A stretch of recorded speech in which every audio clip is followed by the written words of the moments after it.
आप लोग का स्वागत है चैनल पे। और जैसा आपने थंबनेल देख लिया होगा, इस लेक्चर के अंदर पूरी वीडियो ध्यान से देखना। इसमें मैं आपको बताने वाला हूं कि एग्जाम के टाइम पे हम बुक को कैसे रिवाइज करें। अब इतने सारे क्वेश्चन एक चैप्टर के अंदर आप देखोगे तो 100 प्रैक्टिकल के क्वेश्चन है, उसके अलावा 60-70 आपके इलिस्ट्रेशंस है। तो इतना आप करोगे कैसे? सारे क्वेश्चन तो नहीं कर सकते। तो लास्ट टाइम पे जो इंपॉर्टेंट क्वेश्चन है जिनको आप कर लो, जिससे कि आपका पूरा चैप्टर रिवाइज हो जाए और फटाफट से आप फर्स्ट टर्म के एग्जाम बढ़िया से दे लो।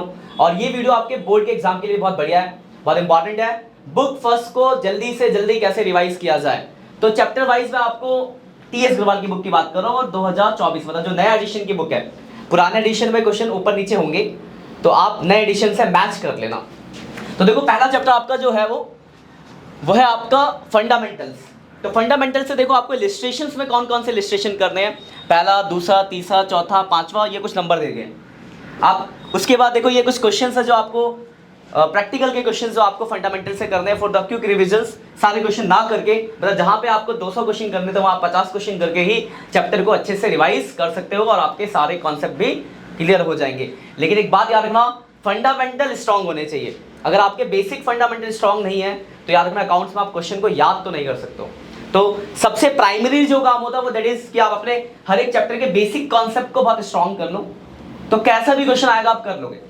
बाकी रिविजन्स के लिए ये रहे। तो देखो प्रैक्टिकल से आपको कौन कौन से क्वेश्चन करने हैं, 3, 4, 5, 8, 11, 17, 26, 27, 28, 32 ऐसे 96 तक कुछ नंबर दिए गए हैं। इतना करने के बाद आपका फंडामेंटल हो गया रिवाइज।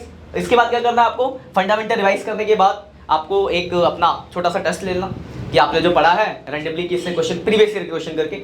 उसकी वीडियोस ऑलरेडी मेरे चैनल पे है, वहां से आप पीवाईक्यूज डाउनलोड कर सकते हो। लिंक मैं चैनल के उसमें डिस्क्रिप्शन में प्रोवाइड कर दूंगा आपको। उसके बाद आप आओगे गुडविल पे। अगला चैप्टर आपका गुडविल है, तो गुडविल से ज्यादा नहीं, मुश्किल से आपको 20 क्वेश्चन भी निकलते होंगे, 20 से कम ही आपको। इतने क्वेश्चन कर लो, गुडविल खत्म। इलिस्ट्रेशन कौन कौन से करने हैं, तो 3, 5, 7, 9, 11, 13, 15, 18, 21, 23 और ये आपके प्रैक्टिकल के क्वेश्चन है 6, 7, 8, 14, 15, 18, 24 करके। उसके बाद आ जाओ चेंजिंग प्रॉफिट शेयरिंग रेशियो। तो चेंजिंग पीएसआर से आपको ये क्वेश्चंस करने हैं। वीडियो को ज्यादा लंबा नहीं बनाऊंगा मैं आपके लिए। फिर एडमिशन से ये दिख रहे होंगे आपके क्वेश्चंस, स्क्रीनशॉट आप लेना। ये क्वेश्चंस आपको करने हैं, ये इलिस्ट्रेशंस आपके कुछ और ये कुछ आपके प्रैक्टिकल के क्वेश्चंस है। फिर रिटायरमेंट से आपके ये रहे कुछ क्वेश्चंस। एडमिशंस में मैंने ज्यादा क्वेश्चन इसलिए दिए हैं क्योंकि एडमिशन, रिटायरमेंट, डेथ का जो फंडामेंटल बेस है वो एडमिशन है। एडमिशन आपका अच्छे से कॉन्सेप्ट क्लियर है तो समझो 80% आप रिटायरमेंट और डेट भी आपका क्लियर है। बस थोड़े थोड़े से कॉन्सेप्ट चेंज होते हैं बस लास्ट के। तो उसके लिए आपको कुछ क्वेश्चंस करने हैं, जो कैपिटल एडजस्टमेंट का टॉपिक हो गया, आपका एग्जीक्यूटिव अकाउंट हो गया, लोन अकाउंट हो गया। तो ये कुछ क्वेश्चंस है। देखो ये कुछ इलिस्ट्रेशंस आपके, कुछ ही आपके प्रैक्टिकल क्वेश्चन है। वैसे डेथ में देखो आपको 6-7 इलिस्ट्रेशंस करने हैं और 10 क्वेश्चन होंगे, मुश्किल से 10 क्वेश्चन कर लेना, आपका डेथ क्लियर। उसके बाद डिजुलेशन की बात करते हैं। तो डिजुलेशन से आपको ये सब इलिस्ट्रेशन, ये बिल्कुल ही सेपरेट चैप्टर है। Admission, retirement, date, changing PSR, ये चारों आपस में कनेक्टेड थे। फंडामेंटल बिल्कुल सेपरेट है, गुडविल बिल्कुल सेपरेट है और दैट इज डिजुलेशन ऑफ पार्टनरशिप जो आखिरी चैप्टर है इसका, ये भी बिल्कुल ही सेपरेट है। बोर्ड की अगर बात करूं तो 36 मार्क्स की ये बुक है आपके 80 में से, तो बहुत ज्यादा वेट रखती है। सबसे ज्यादा नंबर की बुक है और अभी आपके फर्स्ट टर्म में तो ज्यादा ही है, उससे ज्यादा की आएगी क्योंकि फर्स्ट टर्म का आपके एग्जाम में फर्स्ट बुक आ रहा है और सेकंड बुक आ रही है। गवर्नमेंट स्कूल में, कुछ प्राइवेट स्कूल में सेकंड की जगह थर्ड बुक डाल दिया गया है। तो बेसिकली अभी आपके फर्स्ट टर्म के लिए ये समझ लो 40 से 45 नंबर की बुक है और आपके बोर्ड एग्जाम के लिए 36 मार्क्स की बुक है ये। इतना करने के बाद आपको क्या क्या करना है देखो, तो कुछ बातों को ध्यान रखना। सबसे पहली बात कि इलिस्ट्रेशंस को आपको पढ़ना नहीं, सॉल्व करना है। बच्चे सबसे बड़ी गलती करते हैं, पढ़ लेते हैं क्वेश्चन को। पढ़ने से क्वेश्चन सॉल्व नहीं होते, आपको लगता है मुझे आता है, लेकिन जब बनाने बैठते हैं ना फिर नहीं होता। तो आपको सॉल्व करने हैं क्वेश्चंस। एमसीक्यू करना है, असिस्टेंट रीजनिंग बेस्ड क्वेश्चन करने हैं, केस स्टडीज करना है। अगर आपके पास ये कंटेंट नहीं है तो दिक्कत लेने की जरूरत है, सब कुछ चैनल पे प्रोवाइडेड है। मैं वीडियो के डिस्क्रिप्शन में पीवाईक्यूज के लिंक डाल दूंगा।